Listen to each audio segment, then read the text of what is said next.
The knock came just as Lena Harper was pulling her son's boots off, grocery bags cutting into her fingers.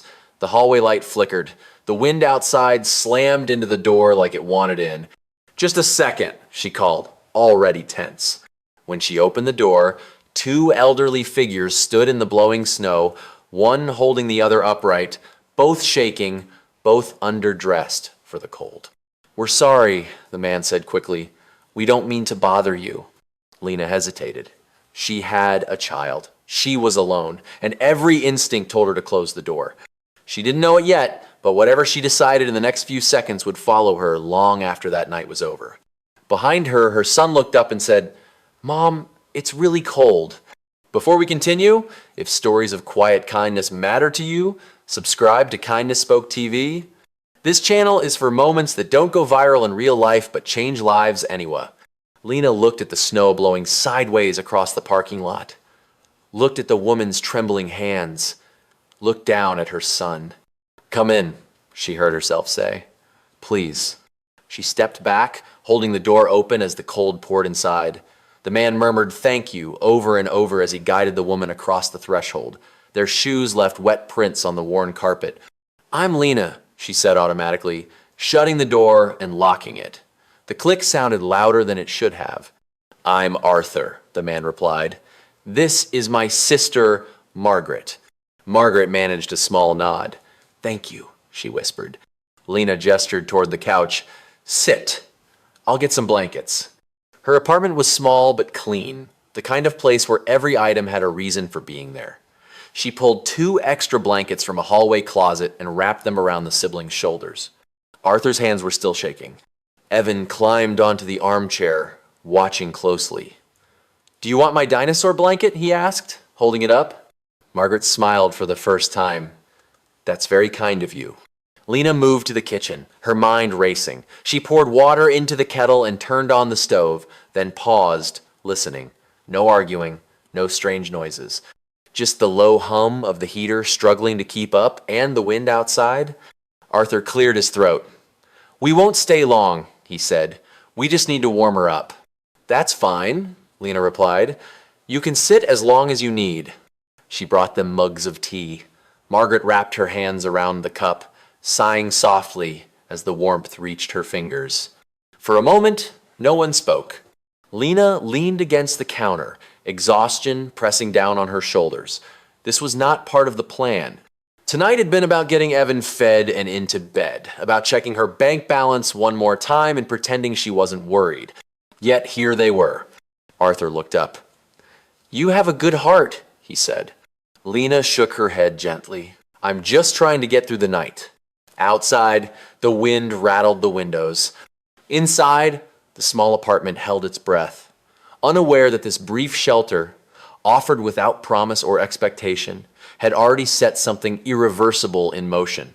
Evan slid off the chair and sat cross-legged on the rug, drawing invisible shapes with his finger. "You can sit there," he told Margaret, pointing to the warmest spot near the vent. Lena noticed how naturally the room adjusted around them, how fear softened into attention. She checked the clock, aware of time but unwilling to rush it. Whatever happened next could wait until morning. For now, there was heat, tea, and the quiet decision to keep the door closed against the storm. That felt like enough to begin tonight. Lena spread an old quilt across the couch while Arthur helped Margaret lower herself down, moving slowly, carefully, like every joint required negotiation. The heater rattled louder than before, blowing air that was warm but thin, as if even it was tired. "I'm sorry it's cramped," Lena said. "It's just the 2 of us, usually."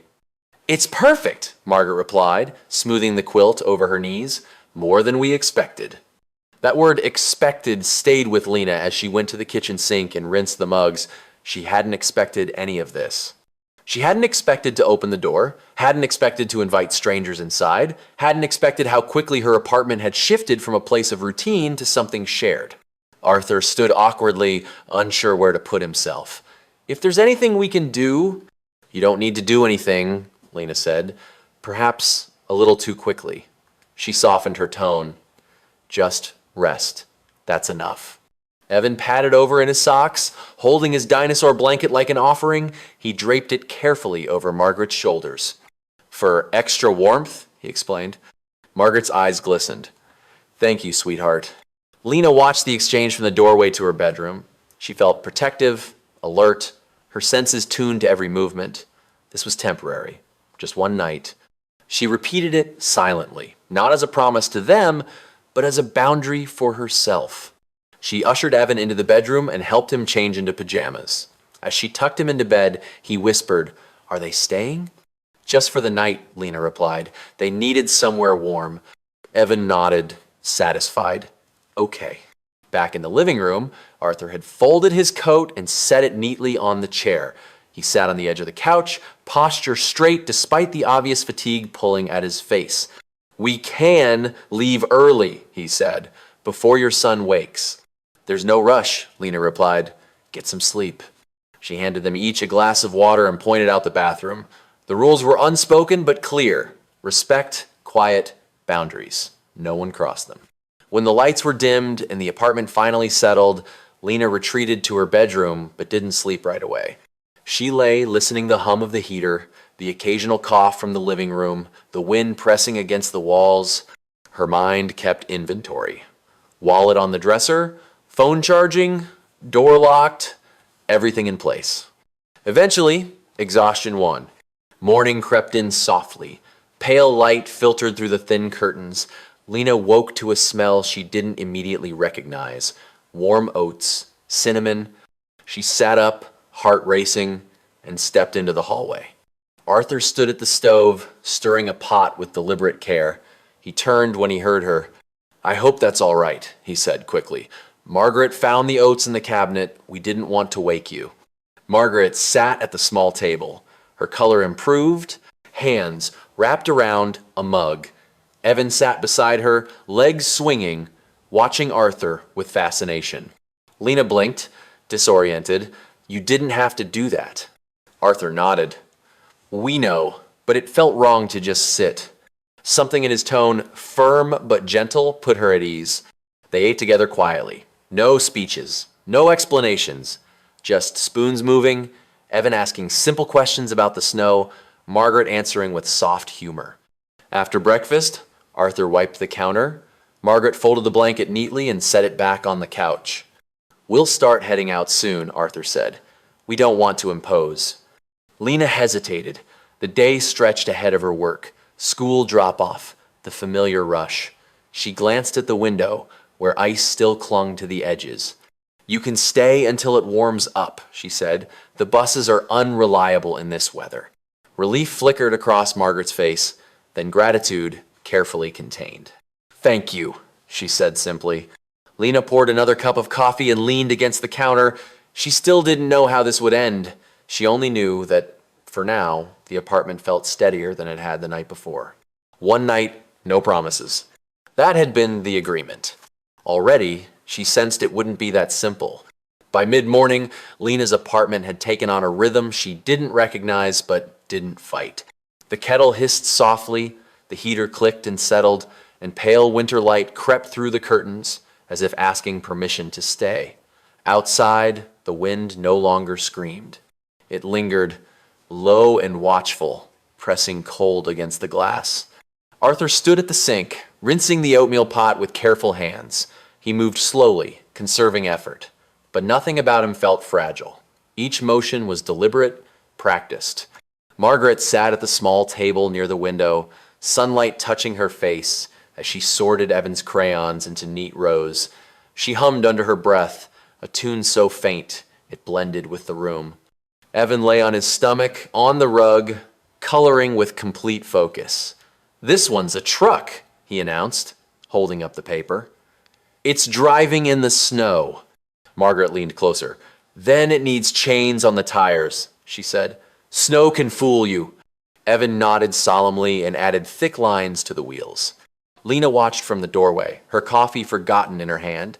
She hadn't noticed how tight her shoulders had been until they eased. No one asked her what to do. No one waited for instructions. The presence of the siblings filled space without demanding it. She checked the time. There was still room in the morning. Arthur joined Margaret at the table, lowering himself into the chair with a quiet breath. "Did you sleep all right?" he asked Lena. "Well enough," she said. "Good," he replied, as if that mattered.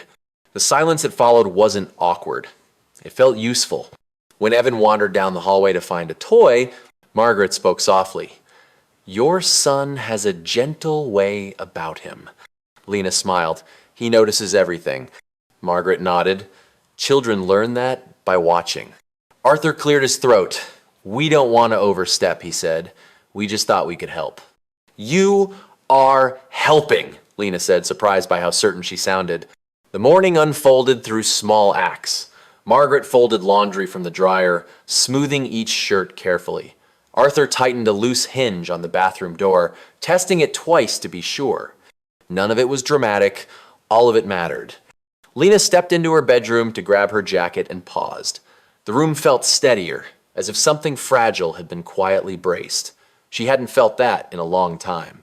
When she returned, Arthur was crouched near the heater vent. The cover was loose, he explained.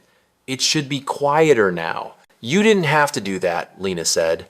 "I know," he replied gently, "but I could." She packed Evan's school bag while Margaret watched, offering reminders about gloves and lunch without crossing into instruction. Lena realized she wasn't bracing herself for criticism. She wasn't alone in the room. As they prepared to leave, the siblings stood by the door, coats on, waiting. Lena hesitated, then spoke. "You can stay here until I'm back from work. There's no reason to rush." Arthur searched her face. "Are you sure?" "Yes," Lena said. "Just make yourselves comfortable." Evan grinned. "I'll show you my best drawings later." "We'll be here," Margaret said. Walking Evan to the bus stop, Lena felt the cold less sharply. When she returned, the apartment was just as she'd left it, maybe a little cleaner. A folded note rested on the counter. "Thank you for trusting us. We'll explain everything when you're ready." Lena slipped the note into her pocket. She didn't know what everything meant yet, but she knew she wanted to hear it. Inside the apartment, the cold had lifted. Something quieter and steadier was beginning to take its place. She stood there a moment longer, listening to the apartment breathe. The heater hummed evenly now. The silence felt intentional, not empty. For the first time in months, she wasn't counting minutes or calculating what came next. The morning had given her something rare, a pause that didn't feel like failure. Whatever explanation was coming, whatever story the siblings carried with them, she sensed it would matter. Not because it would change everything at once, but because it had already begun changing how the day felt and how she moved through it. She picked up her coat, breathed in, and stepped forward, aware that mornings like this did not announce themselves as turning points. They arrived quietly, disguised as ordinary hours, and asked only to be noticed. She did, without realizing it would matter later. Always. That afternoon, Lena returned from work earlier than expected, the bus schedule shortened by weather warnings and empty streets. She stepped inside quietly, expecting movement or sound, but found only warmth and the steady hum of the heater. Arthur and Margaret sat at the table, papers spread between them, coats folded neatly on the chair. They looked up at once, alert but calm, as if waiting rather than hiding. Lena set her bag down, noticing the care and the small details, the way nothing felt disturbed, only occupied with intention. It eased a tight place she hadn't admitted was there. She took off her coat slowly, listening for signs she'd misjudged. Nothing felt wrong, nothing felt rushed or unsafe. Yet, Arthur gathered the papers into a tidy stack without being asked. "We wanted to explain," he said. His voice was even not apologetic, not defensive. Margaret nodded beside him, her hands folded, waiting. Lena didn't sit right away. She leaned against the counter, close enough to listen, far enough to keep balance. They didn't rush. That mattered to her. Arthur slid one page forward, then stopped, reading her face first. The restraint told her more than the words. Outside, a car passed, tires hissing on wet pavement. Margaret cleared her throat softly, then waited. Lena nodded once. "Go on," she said. "Take your time." They did, carefully, And honestly, finally, they explained in pieces, not a speech. Arthur spoke about the house they'd rented for decades, the sudden notice, the narrow window to leave. Margaret filled in details about appointments missed, buses delayed, names written down wrong, no blame was assigned. Facts were enough. Lena listened, arms crossed loosely, tracking what mattered. They hadn't been reckless. They'd been outpaced. Paperwork had moved faster than bodies could. Arthur paused when he mentioned shelters, his jaw tightening. They wouldn't separate, Margaret said simply. Not after everything. Lena understood that kind of line. She'd drawn a few herself. No drama followed the admission. It just settled between them. Unavoidable. Real. The kind that didn't ask permission or forgiveness. Only response. Lena breathed out. They didn't ask to stay. Arthur made that clear. He outlined what they were trying next, the calls they planned to make, the offices they'd already visited. Margaret listened, correcting small details when needed. It felt like planning, not pleading. Lena appreciated that more than she expected. It gave her space to think without pressure. She asked practical questions, and they answered them plainly. Timelines, locations, limits. Arthur admitted he tired easily. Margaret acknowledged she forgot things sometimes. They didn't hide it. That honesty steadied the room. Evan listened from the hallway, unnoticed. He didn't interrupt. He rarely did. Lena noticed that too. Another small thing, adding weight, quietly. Now, when the explanation ended, no decision followed immediately. Lena poured water into the kettle again, giving her hands something to do. The pause wasn't avoidance, it was respect. Arthur and Margaret waited without filling it, trusting her to answer when ready. She considered logistics before feelings, her schedule, Evan's school, the lease. Nothing stretched beyond what already existed. That mattered to her more than intention. She spoke carefully. You can stay a few more days, she said, until we figure out next steps. No promises beyond that. Arthur nodded immediately. That's fair, Margaret exhaled slowly. We appreciate the clarity, she said. It helps us plan. They meant it. No one reached for more. Boundaries stayed intact and useful, solid, enough. That evening passed without ceremony. Dinner was simple, conversation stayed practical. Arthur shared a tip about keeping heat in the windows. Margaret corrected Evan's math without making him feel small. Lena observed, not intervening. The apartment felt cooperative. No one tried to impress anyone else. That absence of performance mattered. Lena finished paperwork while they read. Silence worked alongside them. When night returned, it felt earned. Evan slept easily. Arthur and Margaret settled on the couch. No anxiety hovered. Lena noticed that most of all. She locked the door, then stopped checking it. Trust moved quietly, without announcement, without pressure, and without illusion. It simply existed for now. That mattered. Over the next day, small plans took shape. Calls were made. Forms were filled. Lena drove them to appointments before work and after dinner. Nothing dramatic happened, and that steadiness felt like progress. Arthur kept notes in a pocket notebook.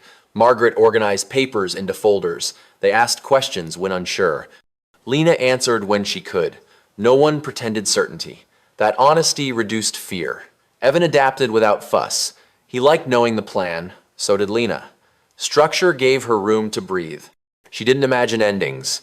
She focused on days. That was enough. For everyone, including herself. At last, tonight, worked. Late that night, Lena stood in the kitchen, lights low, listening to the heater run smoothly. The explanation had not changed everything, but it had clarified it. She went to bed knowing exactly where things stood. That clarity let her rest. Tomorrow would bring its own work. She would meet it prepared, not alone, not uncertain, just steady. Enough. 4. By the third morning, the apartment had learned new habits.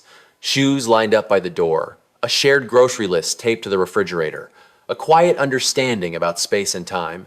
None of it had been discussed outright. It formed the way routines often did, through repetition and small correction, through noticing what worked and adjusting what didn't. Lena woke before her alarm and lay still for a moment, listening. Arthur's low cough came from the living room, followed by the sound of water running in the bathroom. Margaret moved carefully, the soft shuffle of slippers marking her path. The apartment was awake without being restless. That alone felt like progress. At breakfast, Lena scanned her calendar while Evan ate toast. Work hours overlapped with appointments she'd agreed to drive Arthur and Margaret to. It was manageable, but tight. She said as much, not as complaint, just fact. "We'll walk if we need to," Arthur said. "It's cold," Lena replied, "and slow." "We'll adjust," Margaret added. "We always do." The words weren't heroic. They were practical. After the school drop-off, Lena drove Arthur and Margaret across town. The streets were slick, traffic cautious. Arthur navigated with quiet precision, giving directions only when necessary. Margaret kept track of papers, checking names and times. Lena noticed how little she had to manage. That eased the wait more than she expected. At the office, the wait stretched longer than planned. Plastic chairs, fluorescent lights. Arthur grew tired. Margaret insisted he sit while she spoke to the receptionist. Lena stood nearby, ready but not intervening. The interaction remained respectful. No raised voices, no impatience, just process. They left with a new appointment and a stack of forms. Back home, Lena left for work with a clear list on the counter: who needed what, when. Arthur wrote it. Margaret numbered the steps. It helped Lena leave without worry. The shift passed in pieces. Orders taken. Plates stacked. A supervisor asked if Lena could stay late. She declined, explaining she had commitments. The word felt heavier than usual. It also felt accurate. When she returned, the apartment smelled faintly of soup. Margaret stirred a pot slowly, pausing when Lena entered. "We used what was already here," she said. "I hope that's all right." "It's fine," Lena replied. "Thank you." Arthur had repaired a loose cabinet handle. Evan showed Lena a worksheet Margaret had helped him finish. Nothing extraordinary had happened. That was the point. Still, the days pressed closer together. Rides had to be coordinated, meals planned, laundry rotated. Lena felt the effort in her shoulders, in the way she counted minutes more carefully. Kindness had weight. She carried it without resentment, but she felt it. That evening, Lena spread bills across the table. Arthur noticed and excused himself to the couch. Margaret gathered Evan's books, giving Lena privacy without withdrawing support. Lena paid what she could, scheduled what she couldn't, and closed the laptop with a quiet breath. Later, Arthur approached, notebook in hand. "We've been thinking," he said, "about contributing." Lena didn't answer right away. "There's a church nearby," Arthur continued. "They need help maintaining the grounds. I spoke with the coordinator today. It's part-time, seasonal." Margaret added, "I volunteered before. There's a school library looking for assistants a few mornings a week." Lena looked at them, surprised. "You don't have to."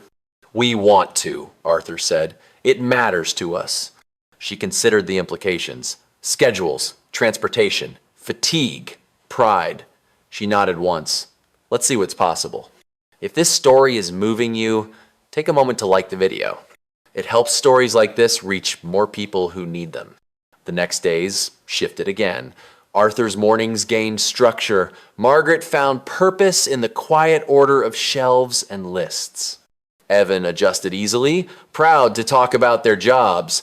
Lena noticed the difference immediately. The help felt shared now, not held.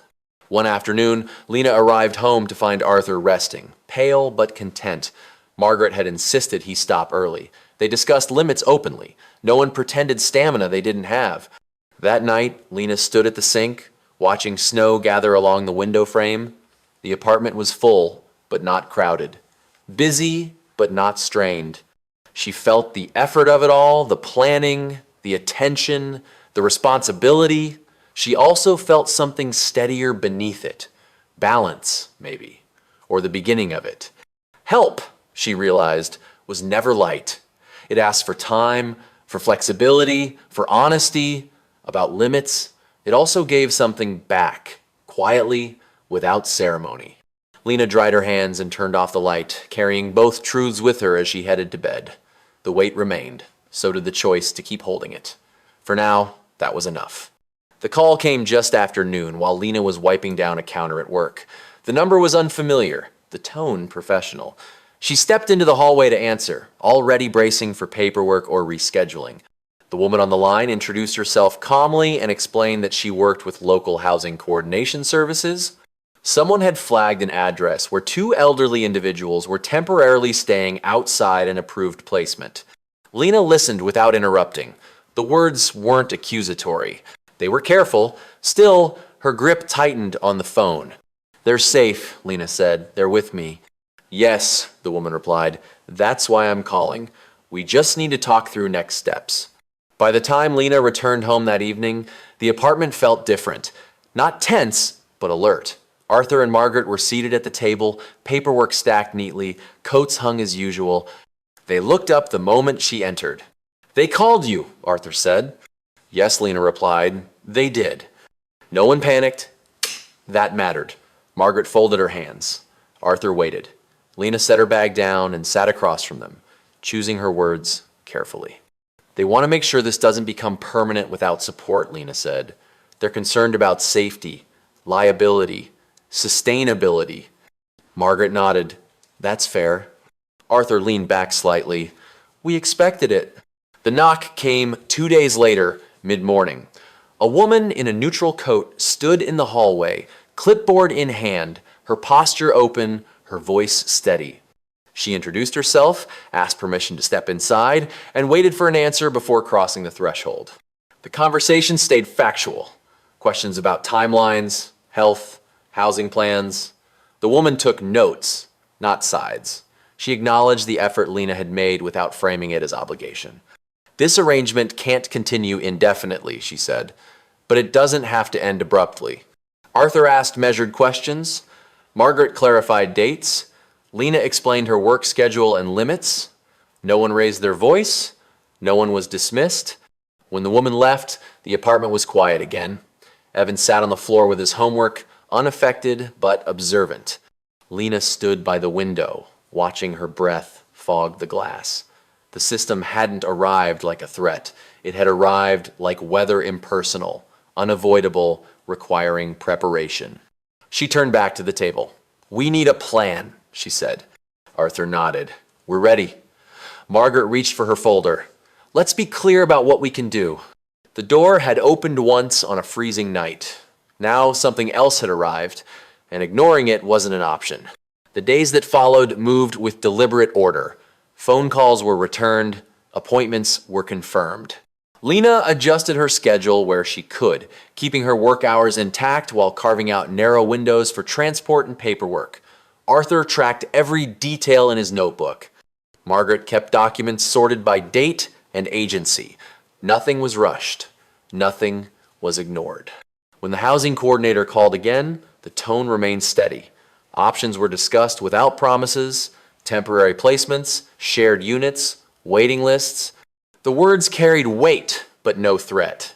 Lena listened carefully, repeating details aloud to be certain. She asked direct questions about timelines and proximity. She wrote answers down. That evening, the three adults sat at the table while Evan worked nearby.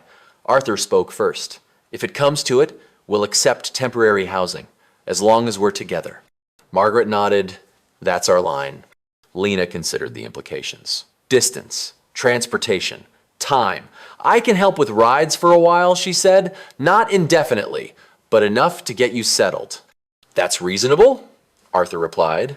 2 mornings later, the coordinator returned. She outlined a short-term solution, an assisted duplex with shared oversight, available sooner than expected. It wasn't permanent, it wasn't ideal, but it kept Arthur and Margaret together and within reach. "This gives everyone breathing room," the woman said, "including you." Lena appreciated that she'd been included in the sentence. The transition was calm. Boxes were packed slowly. Nothing was left behind in a rush. Margaret labeled each container. Arthur double-checked the list. Evan insisted on carrying a small bag himself. Lena locked the apartment and followed them across town, feeling the quiet shift of something ending without breaking. The duplex was modest but warm. The coordinator walked them through procedures, then stepped back. Arthur sat down carefully. Margaret touched the window frame, testing the seal. "This will do," she said. Lena stayed long enough to help unpack essentials, then left without ceremony. No speeches followed, no promises beyond the next visit. That night, her apartment felt larger, not emptier, just changed. She cooked dinner, helped Evan with homework, and folded laundry without interruption. The routine returned, altered but intact. A week later, Arthur called to ask about a doctor recommendation. Margaret texted a photo of a library badge. Evan counted days until their Sunday visit. The system had knocked. It had not taken everything. It had rearranged it. Lena stood by the window again, watching evenings settle. She felt tired, but not unsettled. The choice she'd made had carried weight. It still did, but it hadn't collapsed her life. It had required structure, limits, clarity. She turned off the light and went to bed, knowing exactly where things stood. That knowledge let her rest. Tomorrow would bring work, school, and the ordinary effort of keeping things balanced. She was ready for that. The system had spoken, she had answered, and what remained was stable enough to build on step by step without fear. The quiet that followed the move settled unevenly. Lena noticed it most in the mornings, when there were fewer coats by the door and fewer voices overlapping. The apartment still functioned the same way, coffee brewed, lunches packed, shoes tied, but the rhythm had shifted. Not slower, just leaner. She kept her commitments, Sunday visits, midweek check-ins, short calls that stayed practical. Arthur never lingered on the phone. Margaret asked specific questions. They were adjusting, and they wanted Lena to know it without leaning on her for reassurance. One evening, Lena reviewed her budget again. Numbers lined up tightly, but they lined up. No new emergencies, no hidden gaps. She closed the notebook and sat back, letting the facts settle. Helping hadn't undone her stability. It had tested it, yes, but it had held. At work, Lena was offered extra shifts. Not pressure, opportunity. She asked for time to consider and meant it. More hours meant more money, but less flexibility. She weighed the trade honestly. That weekend, she drove Evan to visit Arthur and Margaret. The duplex looked the same as before. Clean, orderly. Arthur greeted them with a careful smile. Margaret had baked bread and wrapped half to send home. They talked about schedules, medical appointments, library hours. Arthur mentioned a maintenance supervisor who'd asked about his experience. Margaret shared a flyer for a community program. Each detail was small. Together, they formed something solid. On the drive back, Evan asked if Arthur and Margaret would ever move again. "Maybe," Lena said, "but not right now." He nodded, satisfied. That night, Lena stood at the kitchen counter with two job schedules in front of her. One offered stability, the other offered margin. She considered her limits, not as weaknesses, but as boundaries that kept things working.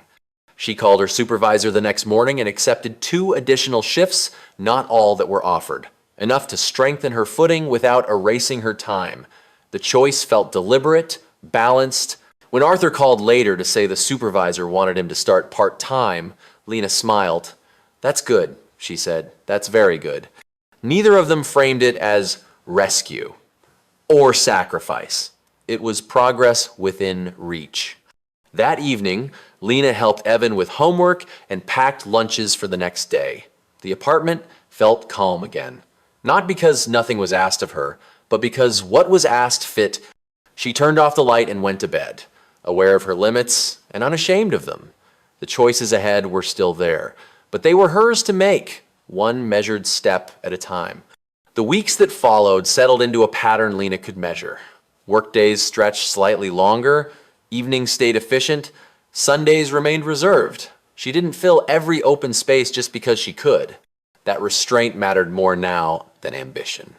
Arthur's part-time work started quietly. No announcements, no celebration. He mentioned it during a phone call while asking about a bus route. Margaret followed up with a question about lunch options nearby. They were building something that didn't depend on Lena's constant presence.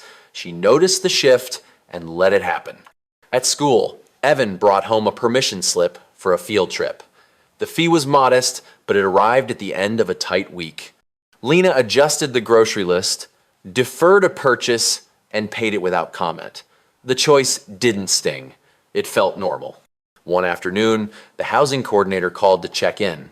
The questions were brief, the tone unchanged, the system was still there, but it wasn't pressing. Lena answered honestly and didn't overshare. When the call ended, she realized she hadn't felt defensive once. That evening, Arthur and Margaret invited them for dinner. Nothing elaborate. Soup, bread, conversation that moved forward without circling. Arthur spoke about the supervisor again, this time with specifics. Margaret described the library's reorganization project. Evan listened, then asked if he could help shelve books someday. Maybe, Margaret said. When you're ready. The ride home was quiet. Evan watched streetlights pass. Lena kept both hands on the wheel, steady. Later that night, Lena reviewed her schedule again. She adjusted one shift, declined another offer, and sent a message confirming her availability for the coming month. Each decision stayed within her limits. None of them closed doors. They narrowed the path enough to walk it well. A letter arrived the following week. Arthur and Margaret's names were listed together, confirming extended placement and review dates. No guarantees, no urgency. Time clearly marked. Lena read it once and placed it in the folder she'd labeled simply, current, not hopeful, not fearful, just accurate. On Sunday, they visited again. Arthur had fixed a loose hinge. Margaret showed Evan a new section of the library. Lena noticed how the visit ended naturally, without hesitation or reluctance on either side. Driving home, she felt the quiet satisfaction of choices made carefully. Not for praise, not for outcome, just alignment. That night, Lena prepared for the week ahead. Lunches packed, clothes laid out, alarms set. The routine held. Choosing within limits, she understood now, wasn't about settling. It was about sustaining what mattered without breaking what already worked. She turned off the light and rested, knowing the balance she'd built was real and strong enough to carry forward. Nothing announced the change when it arrived. There was no single event, no conversation that marked a before and after. The days simply began to hold differently, as if something underneath them had shifted and settled into place. Lena noticed it in the mornings. Evan moved with more ease, packing his bag without reminders. Breakfast happened without rushing. Even the silence between tasks felt cooperative rather than empty. The apartment hadn't grown quieter, it had grown calmer. Work followed the same pattern. Longer hours on certain days, fewer on others. Lena learned which shifts drained her and which steadied her. She stopped apologizing for choosing rest when she needed it. The balance wasn't perfect, but it was consistent. And consistency did more than energy ever had. Arthur and Margaret adjusted in ways Lena hadn't expected. Arthur called less often, but when he did, it was with updates rather than questions. Margaret sent short messages, usually practical, sometimes lightly observant. They were not pulling away. They were standing on their own footing. One afternoon, Lena found a note in Evan's backpack from his teacher. It mentioned focus, improvement, confidence. Lena read it twice, then placed it on the counter without comment. The change didn't need framing. It was already visible. Sunday visits became quieter too. Less catching up, more shared time. Arthur worked on small repairs around the duplex. Margaret organized donated books. Evan helped when asked and wandered when not. Lena sat back more often, watching without managing. During one visit, Arthur mentioned a meeting scheduled with a housing advisor. Not urgent, just planning. Margaret talked about a longer-term library role. The future was being considered without pressure.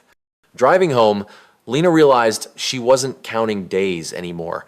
She wasn't measuring progress in steps or setbacks. The life she was living no longer felt temporary. It felt ongoing.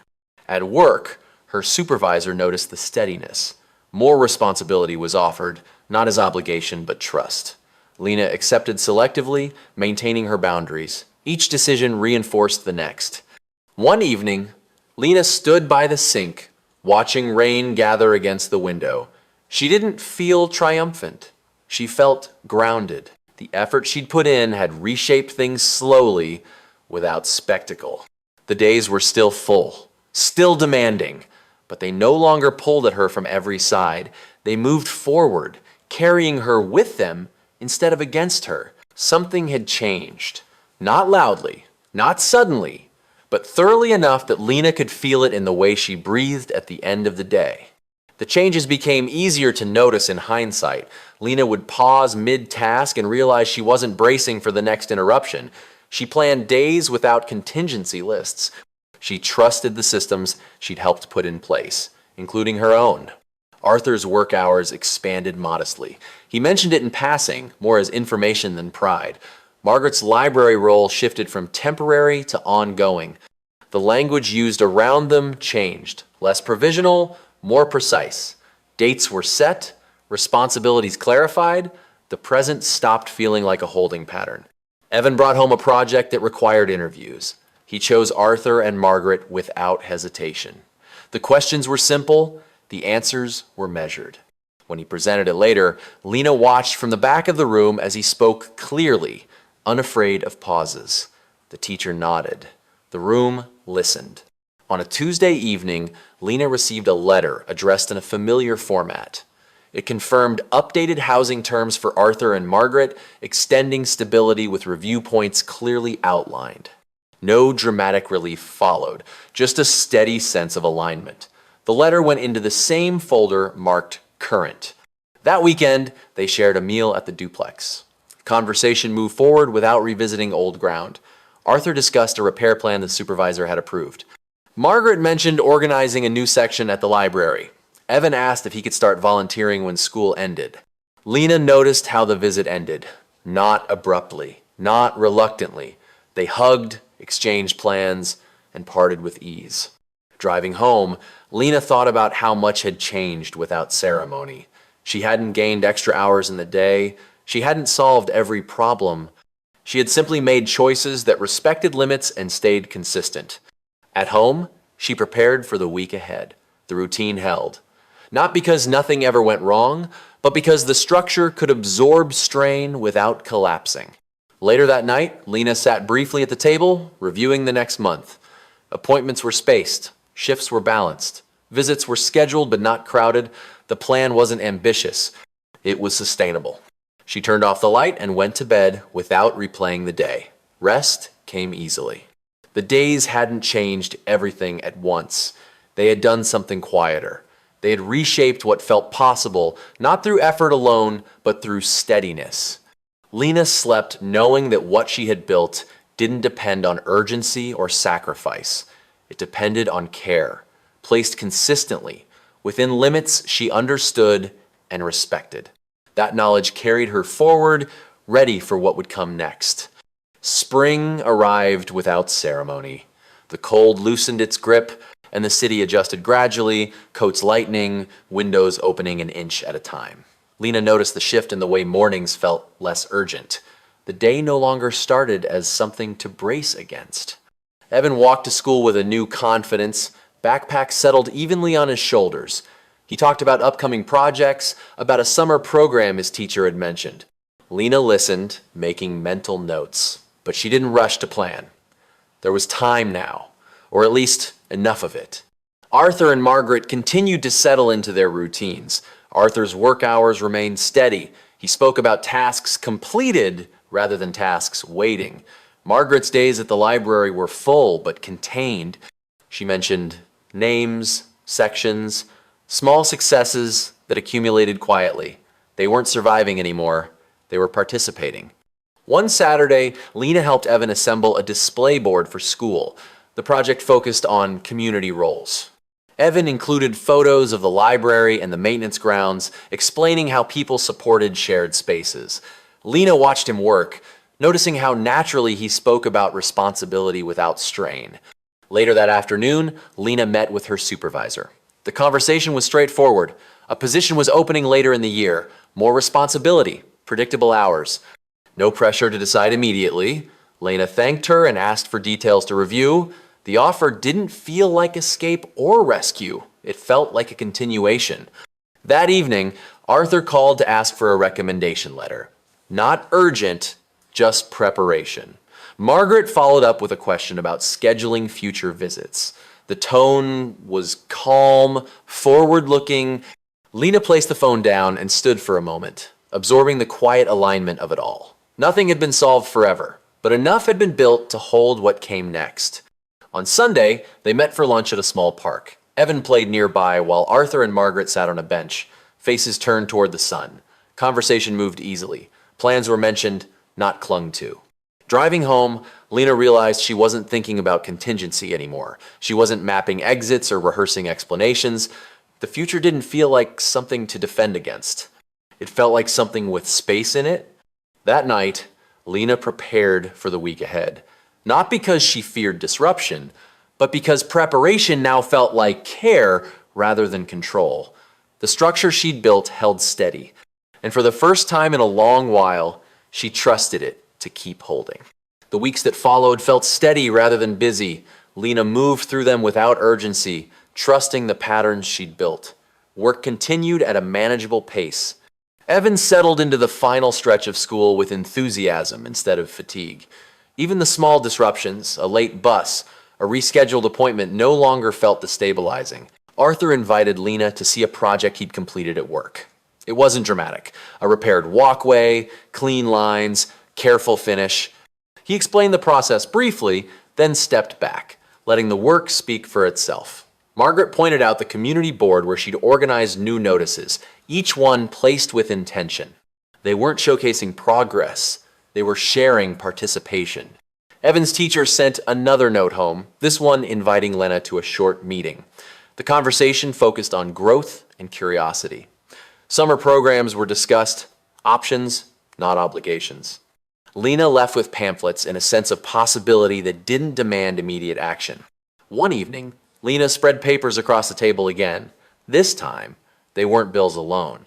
There were schedules, school forms, and a printout describing the position her supervisor had mentioned. She reviewed each item carefully, not weighing them against fear, but against fit. She accepted the new role the following week. The transition was gradual. Training overlapped with her current duties. Nothing collapsed to make room for it. It simply integrated. Arthur and Margaret received confirmation of extended housing, along with a clear path toward permanence. They shared the news during a visit, not as an announcement, but as information.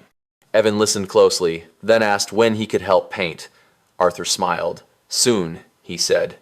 That night, Lena walked home alone after leaving them at the duplex. The air was mild, the streetlights steady. She felt no rush to get anywhere else. The life she was living didn't require constant defense or explanation. At home, she packed lunches, set alarms, and reviewed the next day. The routine remained familiar, but it no longer felt fragile. It could stretch, it could adapt. Before bed, Lena paused at the window. The future didn't feel guaranteed, but it felt supported. The choices she'd made hadn't removed uncertainty. They had created enough structure to meet it without fear. She turned off the light and rested, knowing what lay ahead wouldn't arrive all at once. It would come in days like these, ordinary, balanced, and strong enough to hold what mattered. The door closed quietly behind Arthur and Margaret on a Sunday afternoon that felt unremarkable in every visible way. No boxes remained in Lena's apartment. No borrowed items waited to be returned. The visit had ended the way visits were supposed to end, without hesitation, without unfinished sentences. Lena locked the door and leaned her back against it for a moment. The apartment felt familiar again, but not emptied of presence. It carried traces that weren't physical, the kind that didn't ask for space. Evan dropped his shoes by the entryway and went to his room. Lena moved through the kitchen, rinsing mugs, wiping the counter. Each action was ordinary. Each one felt settled. The weeks that followed continued smoothly. Arthur and Margaret's housing status was finalized with timelines that no longer shifted. Their routines held without Lena's involvement. She still visited, still called, but she no longer managed. That change had happened so gradually, she hadn't noticed the moment it became real. At work, Lena's new role found its pace. She learned systems, made mistakes, corrected them. The hours were predictable, the responsibility fit. She didn't feel stretched thin or diminished by it. She felt capable. Evan adjusted easily. His questions changed from worry to curiosity. He talked about next year, about what he wanted to try. Lena listened without filtering possibility through fear. One evening, Lena found a note tucked into her bag. It was from Margaret, written carefully, thanking her for opening a door when it mattered. No grand language, no debt implied. Just acknowledgement. Lena read it once and placed it in the folder she kept for things worth saving. Life didn't slow down. It didn't pause to admire what had been accomplished. It continued forward, asking for attention in practical ways. Lena responded without feeling overwhelmed. The help she had given didn't define her. It hadn't rewritten her life or erased its limits. What it had done was quieter. It had clarified what she was capable of holding without losing herself. That knowledge stayed. It showed up in how she planned, how she rested, how she said yes and no with equal confidence. It remained even after the door closed, steady and unspoken, shaping the days that came next without demanding recognition. The last changes arrived without announcement. A calendar page turned. A season edged forward. Lena noticed it one evening when she set Evan's alarm and realized she wasn't calculating contingencies. Tomorrow would come, and she was ready for it. On a Saturday morning, Lena met Arthur and Margaret for coffee near the library. They talked about ordinary things: weather, a cracked sidewalk scheduled for repair, a reading group Margaret was helping lead. When they stood to leave, there was no sense of leaving something unfinished. They hugged, promised to call, and went their separate ways easily. At home, Lena sorted papers and recycled old lists. The folder labeled Current stayed thin and clear. She placed Margaret's note beside a school certificate Evan had earned and closed the drawer. The keepsakes weren't trophies. They were markers of effort placed where it mattered. Work continued to teach her patience. She learned when to ask questions and when to trust her judgment. Some days ended messy, others ended clean. None required repair after the fact. The steadiness was enough. That evening, Evan asked why she'd helped Arthur and Margaret in the first place. Lena considered the question while washing dishes. "Because I could," she said. "And because it fit." Evan nodded, satisfied. Later, Lena stood by the window as lights came on across the street. She felt the simple relief of a life aligned with its limits. What stayed after the door closed wasn't obligation or pride. It was a practiced calm earned through attention and choice. She turned off the lights and went to bed, carrying forward what mattered most: the knowledge that care could be given without collapse, and that the right kind of help didn't end a life. It steadied it quietly for the days ahead. Morning arrived with clean light. Lena packed lunches, checked the weather, and left on time. The bus passed, the crosswalk cleared, and the day opened as expected. Nothing asked to be rescued. Nothing demanded explanation. She walked forward with the assurance that what endured was not the moment of opening a door, but the steadiness learned after closing it. It would guide her choices quietly, reliably, long after this chapter ended, carrying tomorrow with care, balance, patience, courage, clarity, purpose, intact. If you believe small acts of kindness still matter, you're in the right place. Subscribe to Kindness Spoke TV for stories that remind us what humanity sounds like when kindness speaks.